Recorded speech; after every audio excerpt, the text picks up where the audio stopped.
You're listening to Question Reality with Priscilla Leona, right here on LA Talk Radio. Hi, welcome to Question Reality. I'm your host, Priscilla Leona, and we're coming to you live from Los Angeles, California. Our show is broadcast every Sunday from 5 p.m. to 5:50 p.m. Pacific Standard Time. Now, if this is your first time tuning in, our show will help you to question your career reality. And this show is for you if you are considering a career in the entertainment industry. Now, our guests will provide you with advice and resource information on how and what it takes to successfully pursue a career in show business. And our guests work in various professions and are at different stages of their career, so that means that we will definitely have someone on the show who will be able to help you with your show business career questions. Now, if you want to check out our past guests, read their bios, listen to their interview instantly, or download one of the shows, go to the LA Talk Radio website. That's latalkradio.com. Click on the link at the top of the website that says Channel 1. Scroll down and look for a graphic of our show, Question Reality, and click on the link. And this takes you directly to the archive page. And that is where you can view the list of past guests. And all of our radio shows on LA Talk Radio are also available for download on iTunes under the podcast section and on Stitcher.com. So just type in Question Reality Radio in the search box, and there you go. We're all there. And if you want to get a free app, wonderful app, go to the LA Talk Radio homepage, and you can download the free apps for your Android and iPhone. Yay! Everybody needs the app for the LA Talk Radio show. It's fantastic shows. You want to learn about sex? You can learn about sex. You got a psychological bipolar disorder, addicted to hydrocodone and oxycodone, well, there's a show for you. There's all kinds of shows at the station, so get that free app. Everything. You can actually go to college and get a psychology degree for some of the people that are here. Now, if you want to find out about our future guests, or if you want to work professionally in the entertainment industry and you want to come on our show to share your sage wisdom and advice, or promote your projects, we want you on the show. Now, we're just starting to book guests for 2015. As you know, our shows are booked 6 months to a year in advance. We're hot and happening over here. We're the place to be to get your stuff out there. Wow is right. And so we are booking now. We're booked up until March. So you better send me an email soon. It seems like it's far in advance, but I'm telling you, time flies. The wrinkles come, the breasts turn into village feeders. Time goes fast. So get your booking now. Okay, so to do that, you want to go to our official website, which is questionrealityradioshow.com, and fill out the brief contact form, and that's how we'll get back to you. Now, I'm so excited because we have a fantastic guest for you today. Every week our guests are super duper, supernova quality guests, and that is no exception today. We have the lovely, gorgeous, bearded Larry, and if I say his name wrong, he is going to do something to me because he's very close. Nemisek.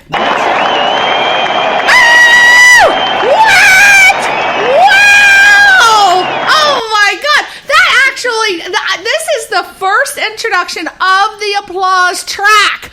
Now, I know it's I know. It's all because Larry was coming on. I had to do an applause track. I just didn't think his appearance warranted anything less than a crowd of people applauding. So, without further ado, let's say, welcome, Larry! Oh, Priscilla, that was the spaciest applauding crowd I've ever heard. I know! Well, you know, I have been wanting to do an applause applause track forever, and we could just never find the right one. They always sound very opera. So finally today I was able to find one, a football applause. So, okay. I'll take that. I just wish they were doing more wows and woos for you. I wanted more wows and woos, but we're going to take that. Now, let me just tell you, for those who do not know Larry, let me give you his website address right now so you can go over there and check him out while we are going through his little brief bio.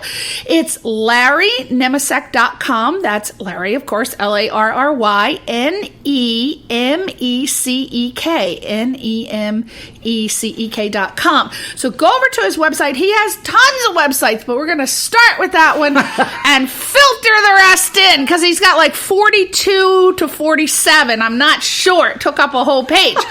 But that's because the man is accredited. And, I got to tell you, I got to apologize to you because when I saw my husband Albert said, oh, look at this. He has done cross promotion.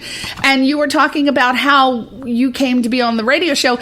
And you said that I accosted you in the best way. And I thought, oh, my God, I hope I didn't force the man to be on here. He thinks I'm probably going to stalk him if he doesn't come on here. Are you kidding? Oh my God! We met at the Burbank Film Festival. I'm a screener for the Burbank Film Festival. And how did you come to be at the Burbank Film Festival? Well, I was there for Star Trek Continues. Oh, yes. Supporting that's our right. group, yes. That's right. Larry, and we'll get to that, but Larry was in 2 episodes. The first 2, right. As Dr. McCoy on Star Trek Continues, StarTrekContinues.com. And we recently had Vic Mignogna and Michelle Specht on. The show was fantastic. It was just incredible. Now, Albert is the one who said, there's Larry, and he is the one who forced me over. I'm like, who's Larry? You're going to blame Al. Who's Larry? Okay. And he's like, I want him to come on the show. I loved him as Dr. McCoy in Star Trek Continues. So I said, oh, Lord, let me get over there and give him my best sales pitch. So this is like good stalker, bad stalker? Is yeah, that what this is? Absolutely. Now, let me tell you a little bit about Larry. Larry, he's multi-hyphenated. We just have to start. He is an author, an editor, an interviewer, an archivist, a host, a producer, and an actor. And he's known as Larry Dr. Trek Nemecek. And he has a background in news and theater, but it's in Trekland, where he's worked for over 20 years. And he wrote the classic Next Generation Companion and the new Stellar Cartography map book set. He worked on the storied Star Trek The Experience in Las Vegas. Didn't we go see that, Albert, when we were in Vegas, right? Yeah, we did. We did. Yeah, good. You saw it before it was gone. Yeah. And we actually got pictures taken with Vulcans and the little Ferinis. Yeah, that's my profile picture on Facebook right now. Yeah, it's a Ferengi, the Ferengis. I was with a Klingon. Yeah. So we got the pictures. I'm really upset they took that little thing. Yeah, you and a few million other people. Oh, it was wonderful. And then Larry also long edited Communicator magazine. He writes in Star Trek Mag Today, and as we said earlier, played Dr. McCoy in 2 episodes of the Geeky award-winning Star Trek Continues. Not only Geeky award, but he won the award, or they won the award at the Burbank Film Festival. They got too. What was it? New Media Short. Yeah, New Media Short. Oh my God, it's just a phenomenal. It's probably, and they have a short, lot. meaning 1 hour or less. Yes. Versus a feature, because it was a TV episode length. Right. And it's one of the. It's probably, in my opinion, of course, it's the best website series that's a replication of Star Trek, because they have many, many, many shows. I just think that one is done the best. And I'm going to follow a Trekkie. I had not even watched any of the Star Trek episodes until I met him when we got married in '96. So I have become an appreciator of Star Trek, but not a Trekkie. But he forces me to watch it, and out of all of them that he's forced me to watch, Star Trek Continues is the best. Well, best. Far be it for me to stomp on that opinion. So you guys go and check out StarTrekContinues.com if you want to see the best of the Star Trek. Yep. What are they called? What would they call the old term is fan films, but the bar is raising so much higher and higher, and there are so many people, professionals that are working on them. Right. Because there's no hope of money because, CBS, Paramount, you can't make money on it. So people are doing it for the love, and, if it's good enough, they're thrilled to put it in their demos and their credit rules and everything. Yeah. And their reels. And these fan-based shows, that's what they're called, fan-based shows, they are able to command celebrities on the Star Trek Continues. I believe they had, of course, Erin Gray, who was supposed to come on my show, and then she had to go to London for a convention. But they had Lou Ferrigno. Right. I think the Forrest guy reprised his role. Right, Michael Forrest? Michael Forrest, Apollo. Long-time wonderful actor. Yes. Who else? Albert was on there. You had Michael Dorn on the third episode. Right. And you had Deanna cameo. Troy, who was, what's her name? Marina Sirtis. Yeah. So these Star Trek episodes. Jamie Bamber was a cameo in the first episode. Yeah. From Battlestar. Yeah. So they're able to command these celebrities. So check them out if you. A lot of people say, "Oh, I'll never watch it." That's the original, blah, blah. But they're done very well, and the sets. Oh my God, I just can't get over the sets, especially the one on Star Trek Continues. I mean, it's like looking at the actual Enterprise. It's amazing, yeah. Those are down in Georgia. We share that with the Farragut Films fan series too, which is set on a lot of the fan films. They do different ships and different crews, but this is one of the two that does Kirk, Spock, McCoy. Right. So. And they were actually able to get the original, that little ship. What is that called? The little ship, and it was in a museum. And the original Galileo. Right. Yeah. I was shocked to hear that. That just got renovated and put on display in Houston. And they got to shoot in front of it. Yeah. Yeah, it was. You got to check that out just for the visionary aspect. Now, also, Larry has his Trekland blog of vid chats and Trekland on Speaker remastered interview CDs. Are these CDs that you? What? Tell me, what are these? See, I realized after doing interviews, because I did the companion book. Okay. And started doing I do these 1-2 hour interviews with everybody, the writers, directors, the designers, the people that are really making the decisions on the shows that the fans want to know about. For the books. And then I kept up through Voyager, DS9, through Enterprise. And after a few years, I had, it's a great resource. And I would go back and, some of it hasn't even been transcribed. I would just sit down with people while we were all there, whether I had a purpose for it or not. I've got 6-8 cartons of cassette tapes. Now, I've got hundreds of hours of talking with people that I need to transcribe, and I thought I need to get them digitized and get them off the plastic. So in the middle of doing that, I thought I could take chunks of these and do a theme, and then, as books come in and out of print, this is something I can control and do, and it's mine. So that's what I've had for conventions and appearances. We wrote liner notes and we've got 3 editions now. I debut one at the Vegas Trek Convention every year. Okay. And just did the 3rd one, and the Comic-Con convention too. Yeah, I'll have some there coming up. All of those. All of them. Yeah, and Kamikaze is coming up here in LA, and I'll be there. So you are a regular at all of the conventions. A lot of conventions. I've been doing since Continues and since Stellar Cartography came out. I've been doing more and more. So what's the next one that you're going to be at? The very cool next weekend. Okay. I'm going to be in London for the Destination Star Trek London show. Wow. Which is, I haven't got to go to London in about 12 years for a convention. Wow, that's exciting. So it's a huge show. So you have your own booth, or are you part of the Star Trek Continues, or? No, it'll be my own booth. Your own booth. Right. And what can we get there if we come to see you? If you come to London? Yes. I'll have some photos from some of my acting, and I'll have my on speaker CDs. We've got 3, and the first one is out of print. I'm going to have it on download, iTunes and all. But the second and third are all about the finale of Next Gen, the finale of DS9 on their anniversaries. So, Ron Moore, Brandon Braga, the late, great Michael Piller, late, great director Rick Colby. A lot of these people that aren't around anymore. See, this is why and they're all from in the day. These are our long interviews from 94, from 99. and it's not hazy memory, and it's not people fudging. It's just sitting and talking in their offices, and phones ring, and people interrupt, and it's very cool. Organic. It is. It's very original. Now, also, you have, what is this? I'm not sure what I'm reading, but it says that you bridge Star Trek, the old one, and the new one, like you do in your documentary project, the 1982 Meltdown Turn Miracle Con of Wrath. What is that? Yeah. Well, all I meant about the new and old was that I've got material from the, not so much the original series, I was a fan of that, but came to LA and started working on my book, and we moved out here in the 90s.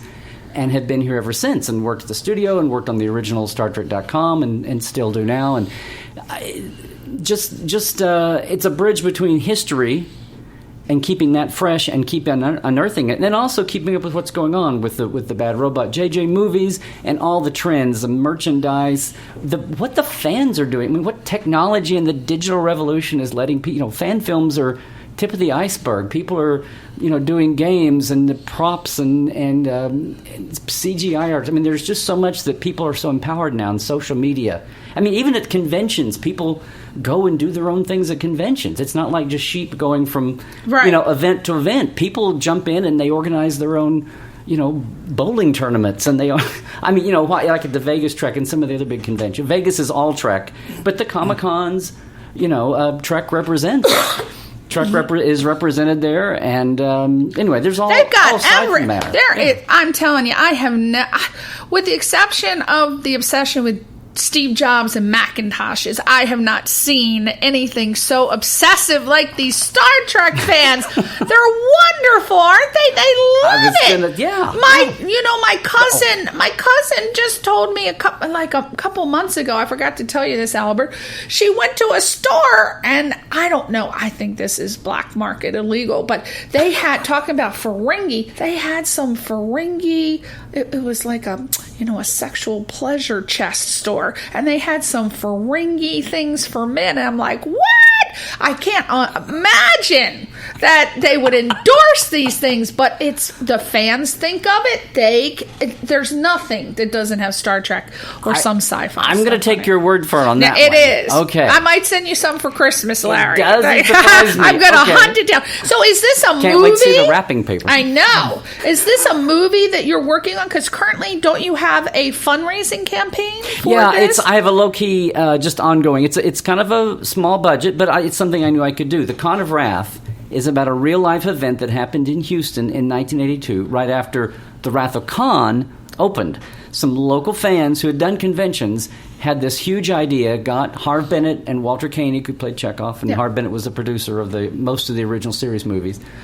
It was the biggest, convention. Star Trek, wrote the book on pop culture, just about. Okay, I mean, before Star Trek, we had, rock bands and swing, like Frank Sinatra, and we had movie stars, and before, but there wasn't any the way fandom we think of it now about a show. I mean, the Monkees had a letter writing campaign, kind of a thing. But Star Trek invented all this pop culture because Star Wars was right after.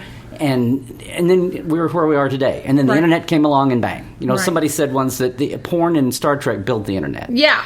I can hear it. So social media and all that now, but that, back when things were new, the first conventions, there had been literary conventions like the Worldcons, but the first media actor, we love this show, conventions were Star Trek in 72. Right. So barely 10 years later, they had this idea for this, basically a rock show thing. It wasn't just stand on stage and answer questions and sign pictures. They were going to do a show, arena show, in the arena where the Houston Rockets played at the time, the NBA basketball. 18,000 seats, have an orchestra, have Nichelle Nichols sing, Walter Koenig write a play, do a Reader's Theater. They had the entire cast from Wrath of Khan, including Kirstie Alley and the late Merritt Buttrick.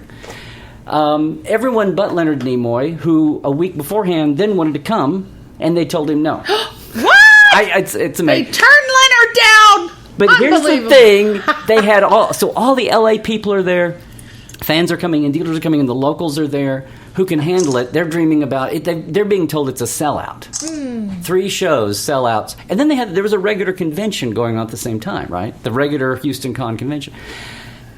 And as we say in my blurb, it did not all go as it was supposed to. Oh. But this was the first big, huge, mega event show thought up for Star Trek, and it's just becoming infamous. And I was there. It was my first road show, road road trip for convention with a couple of my buddies and my brother when we were in college. And it was okay. 4 years ago, I ran across a guy at a party after a convention, and he's talking about Houston and the Ultimate Fantasy. That was the name of it. Speaking of porn. It's the Ultimate Fantasy. Oh! Nothing had been done like that up till then, see? And it was huge. But by the end of the weekend, this Con of Wrath title, this is what some of the fans, they were calling it Ultimate Fallacy, the Ultimate F-up, the Ultimate, whatever. And somebody came up with the idea, the Con of Wrath, to call it. We survived the Con of Wrath. So I didn't make up the title. They were calling it that week. I like buttons that. And everything. So I met this guy, and I thought, you know what? That needs to be preserved. Yeah. Before it's totally out of our memory hole. And I realized I've been a word guy, and I've been wanting to do some kind of a project. And I realized I could do this myself. It would be very doable. That Walter and George Takei and Nichelle Nichols, those guys would talk to me at least. And the locals are all still in Houston, and there are people around the country. And so it's all come together, and we're it's just been a little weekend project, but we're moving along with it. So you got tons of things going on, but what I wanted to talk about, I did not know this. That actually, Albert, being your biggest fan, put this down as a question. So I wanted to get this question out for you, and I hope this is correct information. But I understand that in 1994, you and your wife pitched and sold a script, entitled Reflections, for the yet-to-air Star Trek Voyager, which ended up later being updated and renamed Prophecy and used in the last season of Voyager. Yeah. So, for all of our writers listening, can you please tell us how that came to be? And the whole process of how you pitched the script and how did that happen? Well, Star Trek, since Michael Piller had come in through Next Generation and DS9 and Voyager, you can't. You're supposed to have an agent. You're supposed to know someone to know someone, and that was kind of it. Star Trek was such a huge critter, and they were always so desperate for ideas that Michael wanted to open it up, but they had the legal thing of we can't get sued if we. They had to have legal protections. So they came up with a release form.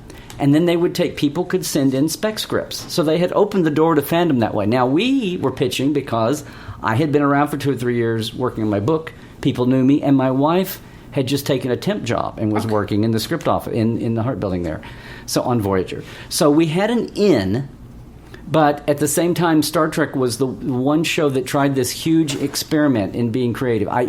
They finally shut it down with Enterprise just because people out around the country still didn't get it. That's because they thought they had an original idea.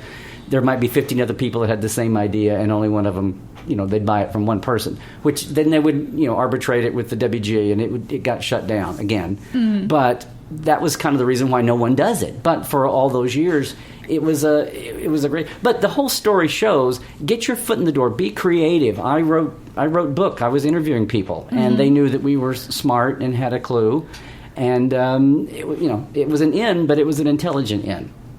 And how much was your original script edited from Reflections, which became Prophecy from on the last season? Well, it was about one of the characters. The blonde was the half Klingon character, and of course, Voyager was the show about the ship lost in the Delta Quadrant. It's kind of like the Gilligan's Island of Star Trek a little bit, although without the goofiness and the fast motion. Right. But we said, okay, well, working on other ideas, we sat down and we pitched several times, and we pitched on both of the DS9 and Voyager both. This is the only one we ever sold. And on one hand, it's like goofy because it was like the most obvious token thing we came up with. Well, they've got a half Klingon character. Let's have a show where they come across Klingons in the way out in the Delta Quadrant. Ooh, what are they doing out here? And it's a generational ship that's gone.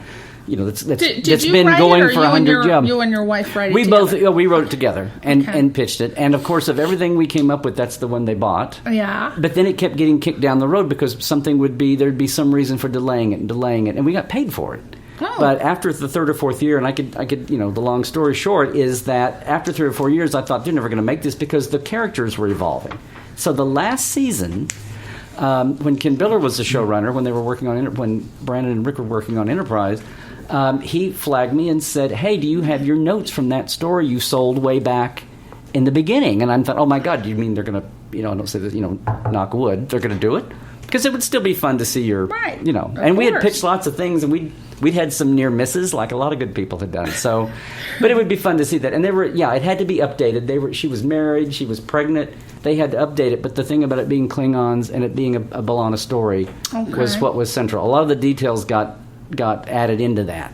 So, 7 years later, 7 years later, it had to be. Are they doing reruns of Voyager? Because I haven't seen it anymore. I got a check for $8 the other day. So I was going to ask, do you still get royalties from that thing? Okay, I'm going to do some email questions that came in because there were a flurry of email, and I won't be able to get through all of them because at last count it was like, 57. I was like, I can't do 47 plus 2. Okay. So this comes from Jonathan from Las Vegas, and he said, "Hey Larry, people forget that there were actually 2 Genes on Star Trek, Gene Roddenberry and Gene Kuhn. Both were responsible for making changes to scripts submitted by readers, and both had a slightly different take on Star Trek in general and Kirk in specific.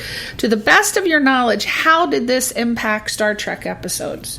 Boy, that's a really technical question. We don't have time for that, Jonathan. We could do a panel on that. We could do a whole panel. Well, you're going to get a short answer for that because we got lots of questions. But thank you so much for emailing. But go ahead, give it your best shot. Good. Thank you for bringing up Gene Kuhn. Dorothy Fontana said that Star Trek had 2 good genes, Gene Kuhn and Gene Roddenberry. And what happened in the second season, Gene Kuhn invented the Klingons, he invented the Federation name, he invented the Prime Directive, he invented a lot of things.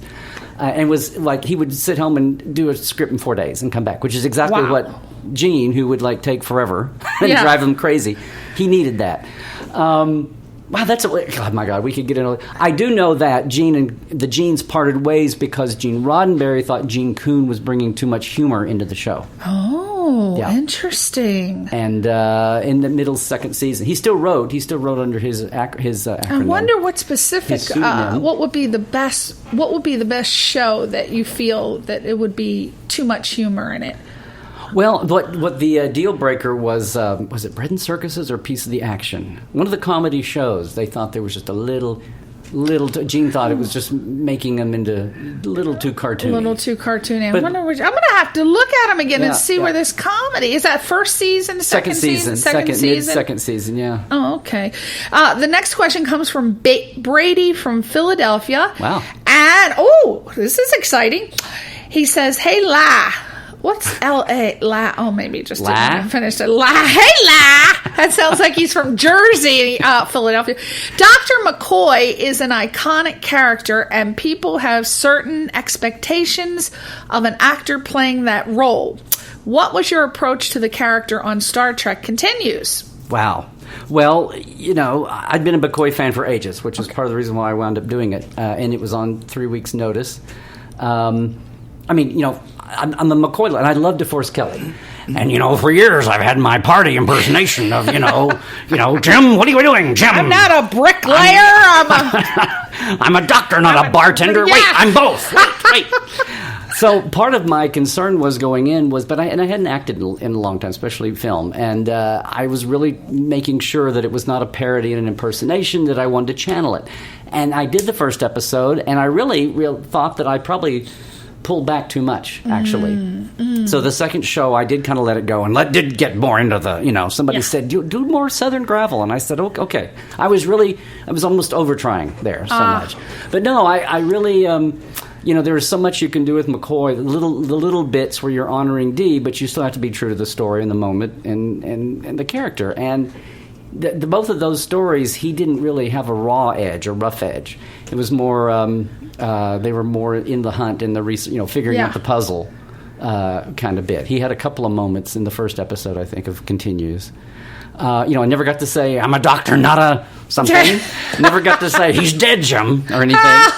Oh, darn it! We did have a, well, this is damn peculiar line, It's a good one. on. So you just did the 2 episodes because you were filling in for the regular guy. Is that right? Well, that was kind of part of it. At the time it evolved. Part of it was Chuck Huber could not do the first McCoy. I did a couple. Then it turned into I really wanted to work on my acting more. I didn't have time. All my other projects were as incredible as this was, and as much fun as I was having. Everything was kind of mutual getting and everything else is away. So I decided to do that. We had to talk about it. I did that. But I'm a consulting, creative consultant with the show.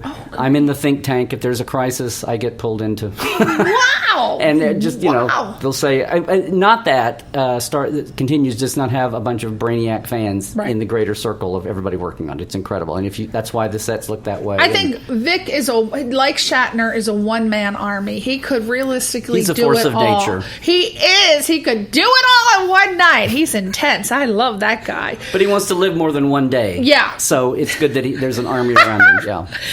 The next question comes from Paul from Corona Del Mar.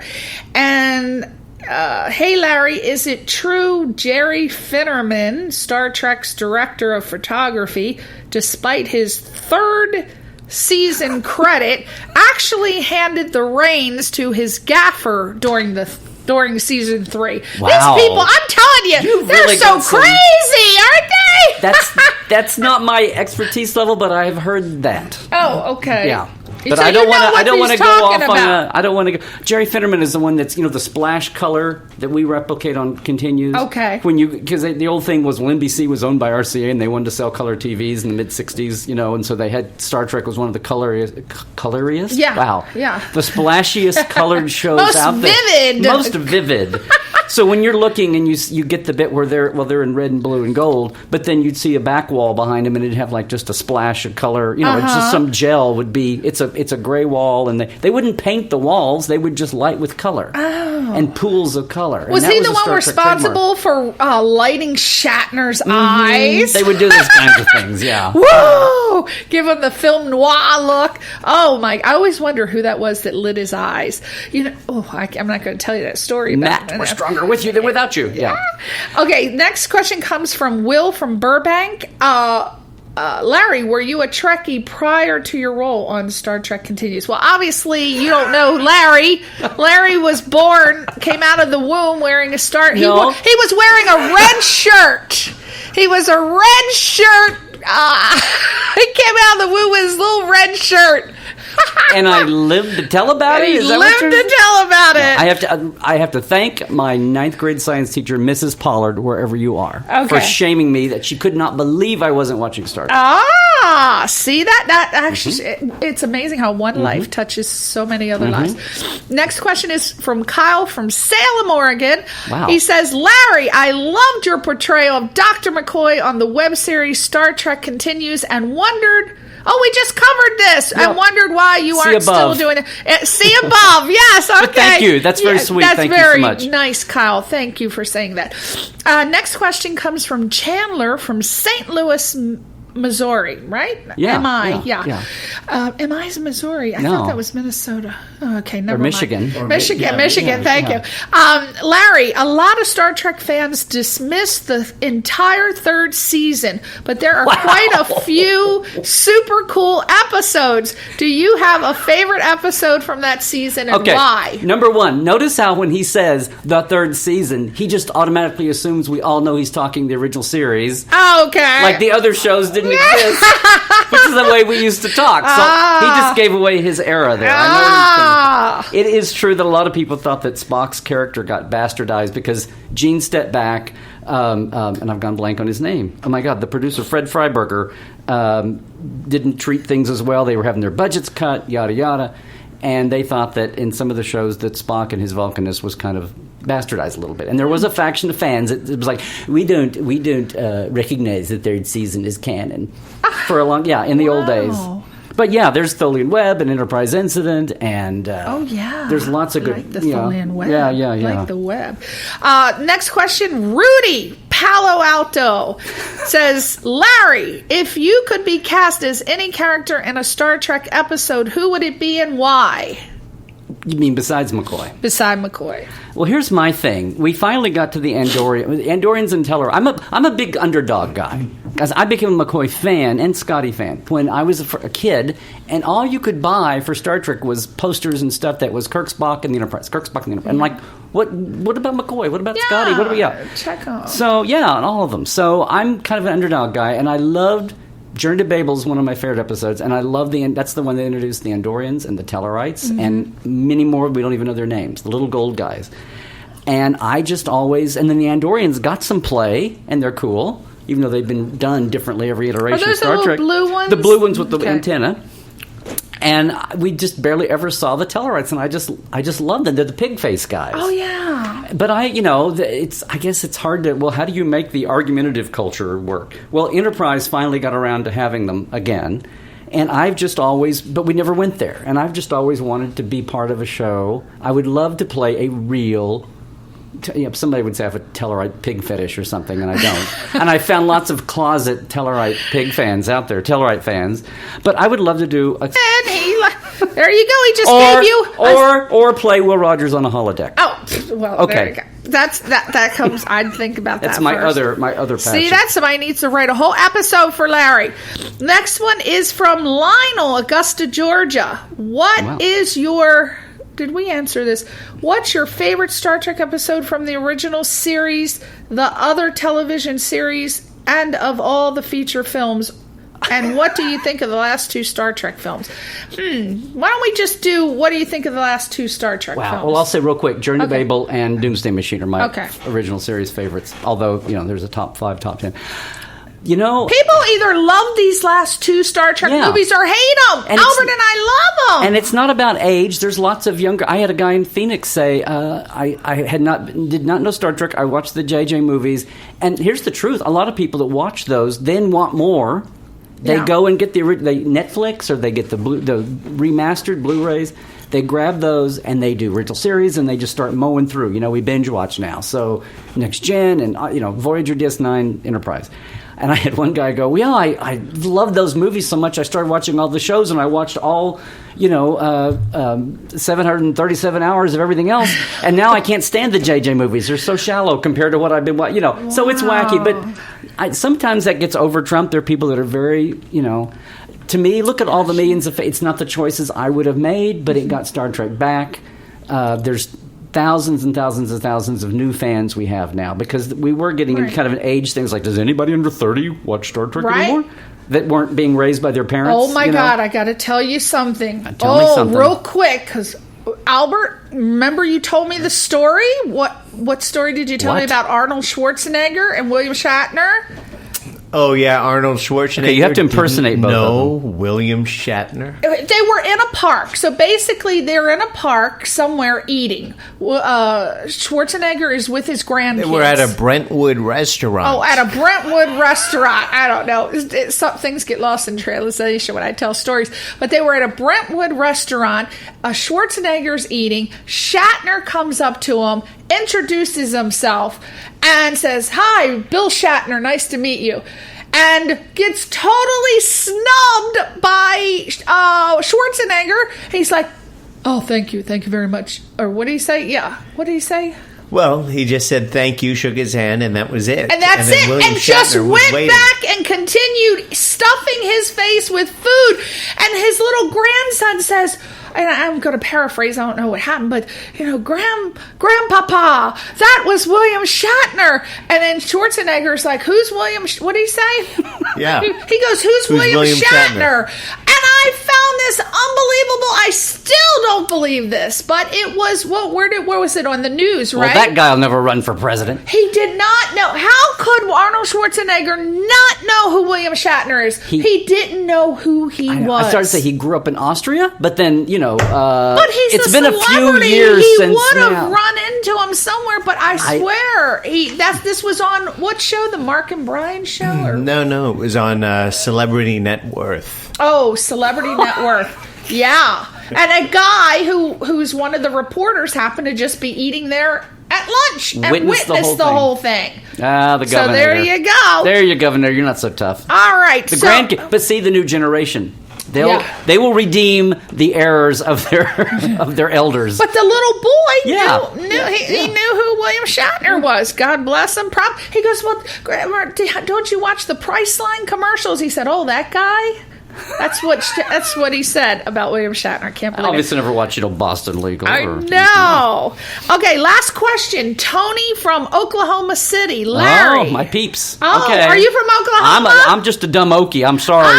I'm sorry I didn't tell you that. James Gardner was from. He was from Norman. James Bumgarner. 853 OKG license plate. I am a Rockford Files fanatic. I just finished all the My seasons. mom said if we hadn't helped him with his math, he never would have got out of high school. Oh, yes. really? No, the Bumgarners are an old Norman family. Yeah. Oh, I did not know. Statue of him now in downtown Norman. Is it? Yes. Oh, so he chopped his name because it was just a Gardner. Hollywood I didn't know thing. that. Yeah. I didn't know that. Cut the bum out of Gardner. I thought he was he was such a great actor. I mean, Yeah. I was a huge Natural. Rockford File, just so natural. And Jane, who was the blonde dancer? Debbie Reynolds. Oh God, I hope it's Debbie Reynolds. She said that he was out of all of her leading men, and she's played with some of the best. She said he was her favorite actor because of his comedic timing. He was really great. We just lost him in August. God bless him. Yeah. Tony, Oklahoma City. For the longest time, it was accepted that Star Trek never did well ratings-wise. But recently, it started to surface that ratings weren't the real reason. What do you think, you in all capitals, what do you think the most likely reason was at the time? Was it political? Yes. It was personal. Yeah, and he's talking about Mark Cushman's book. So these are the Voyages book. He actually paid Nielsen to like these 60s rating numbers are like gold or something, but they finally got them. They just blamed it on ratings. The network, Roddenberry was sticking his neck out so much and pushing the envelope. The things that they love Star Trek for now, he had to push the envelope to get. He and the staff.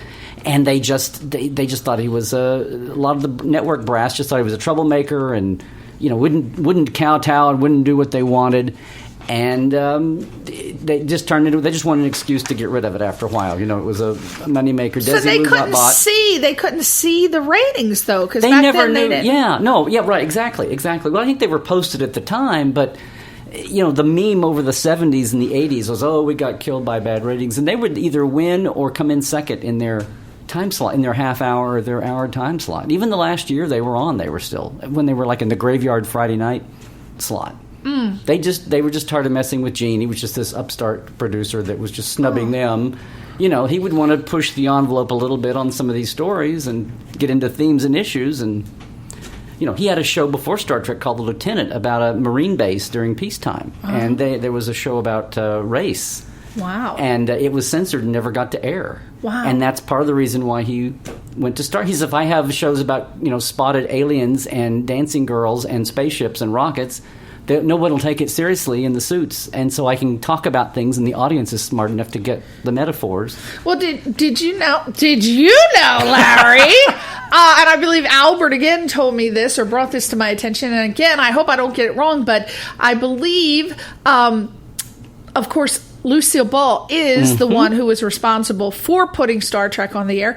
And I believe... She stuck up for it. She stuck up for it. Yeah, but did you know... I hope I'm right, Albert. If you're giving me inaccurate information, I might kill you.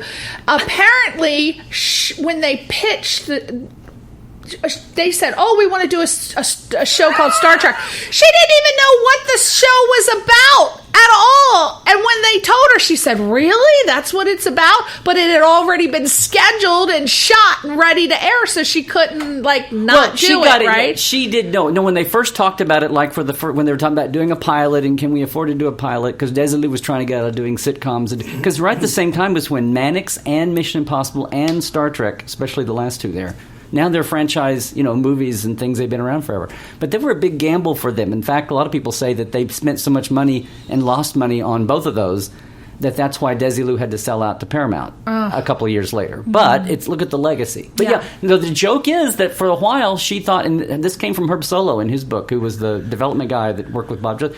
When he'd said Star Trek, in her mind that turned into entertainers in USO shows in the South Pacific in World War II. Right. That's what she thought it was. Could you Right.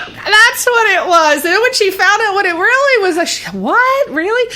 But she kept it on, and she's the one. Yeah. If it wasn't for Lucille Ball, there would be no Star Trek. Half of her board was like, we're going to lose money on this. Get out of it. Get out of it. And she said, nope, we've got to grow. We've got to do bold things. And she hung in there for them. Oh, there's nothing that woman could not do.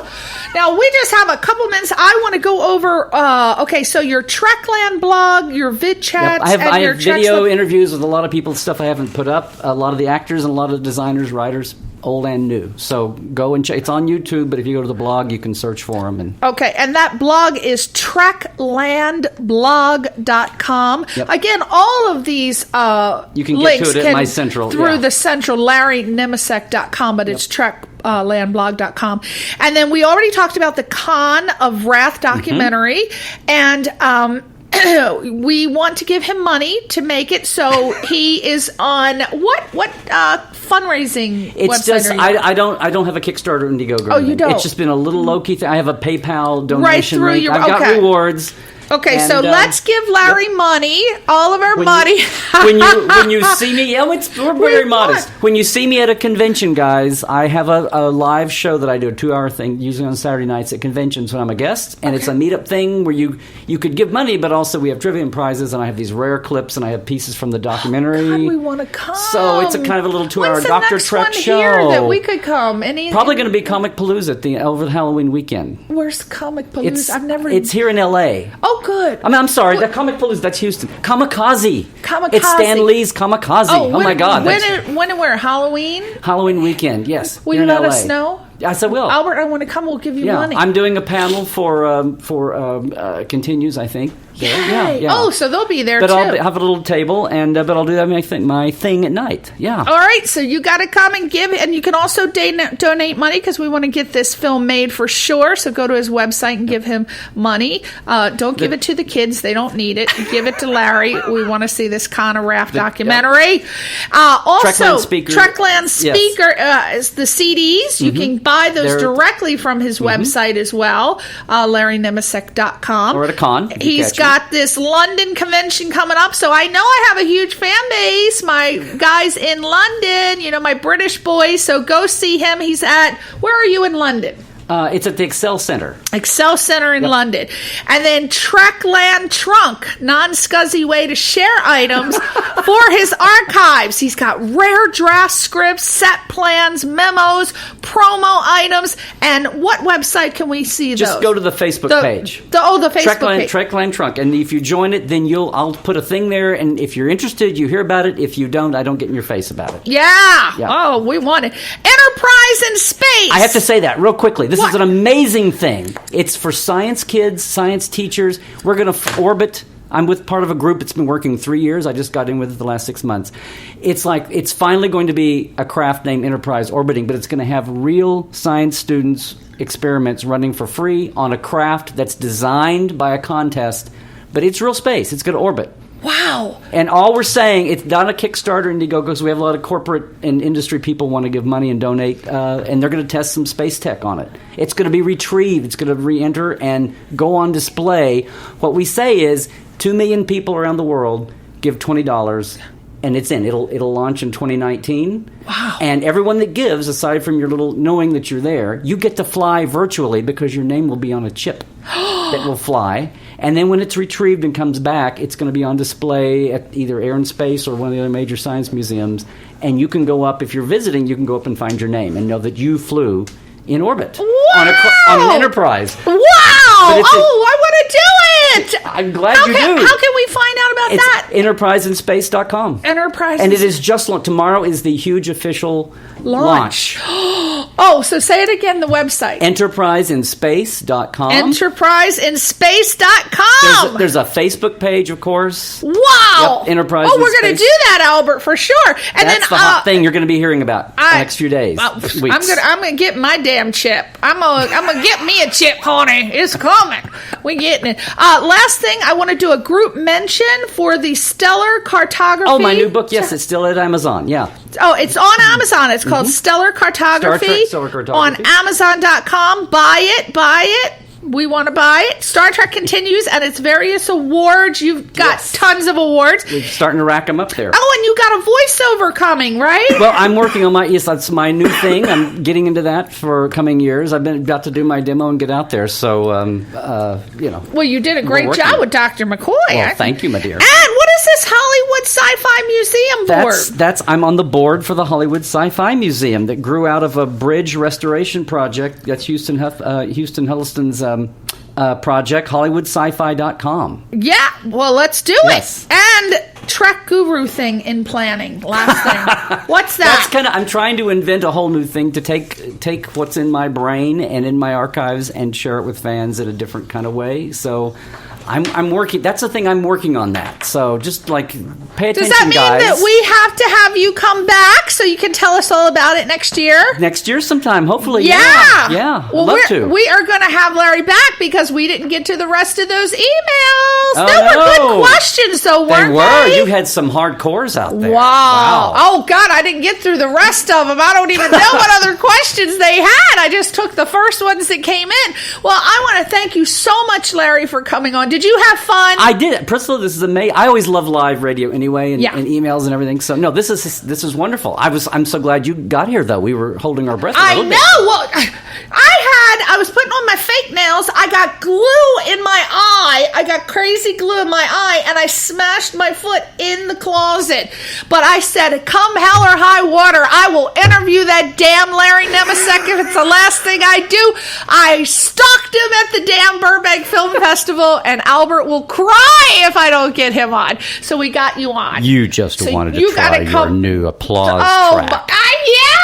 Oh my God. We got to so let's take Larry out with the applause track, Albert. So we want to say, Larry, thank you so much for coming on the show, and you make a commitment to come back next year, maybe in May? I'll do. Twist my arm, sure. Yes, and then you got to tell us about all the exciting okay. Well, and by that time, we'll be in the heart of convention season. So, yeah. All right. Convention. That'll be my first convention. I've never been to a convention. I'm going to go to this one you tell me about. Kamikaze. Yes, that's Stan Lee. Yeah, it's the second or third year, I think. Yeah, here in LA. Oh wow, I want to check it out because I'm a producer on a pilot for a sci-fi called Subject 5. So I guess eventually I'm going to have to go to one of these Comic-Con things. So I think you'll want to go take advantage of the platform it affords you. Yeah. Well, Larry, thank you so much. Anything you want to say to your fans? No, just thank you guys. I mean, it's been the last 2 or 3 years especially. I've been writing and working in Trekland for 20 years, and the last 2 or 3 years have just been an explosion for me. So if you're around the country and you know someone doing a convention, have them and get a hold of me. I'd love to come. There's especially the north. I'm north and northeast. I am trying to get Anthony Dyson, the designer for R2D2, the original. I'm trying to get him in a convention, but nobody wants to bring him here because he lives on the island of Malta. And apparently it's expensive to... It would be, yeah. So maybe you and Anthony could team up. Yeah, if you book Larry, I'm bringing Tony Dyson with you. We'll call it, for sure. LarryNemesek.com. Thank you so much, everybody, for tuning in. Thank you for your questions, and we're going to have Larry back next year. So thank you, everybody. So let's take Larry out. Say goodbye to your fans. Woo! Goodbye, guys. We'll see you in Trekland. Bye, Larry.